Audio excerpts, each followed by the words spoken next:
Come with me and take a quick tour of my kitchen. As you can see, I have three doors on this side of my kitchen. One is to the backyard, one is to a bathroom, and then the other is downstairs. And then I have a entry point from my dining room and then an entry point from the hallway. As you know, I've been updating pretty much that left side of my kitchen, and this particular right side of my kitchen has not gotten any updates yet. So I want to focus my attention on what is our coffee tea bar area here.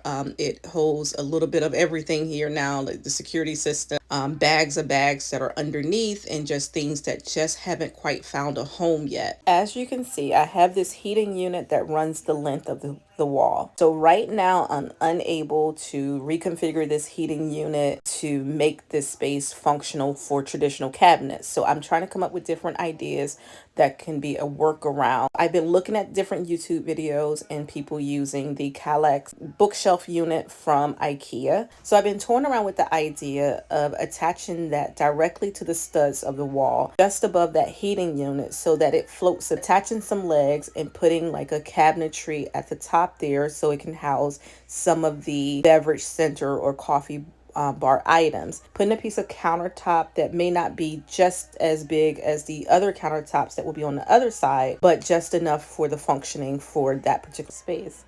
So what are your thoughts for this transformation?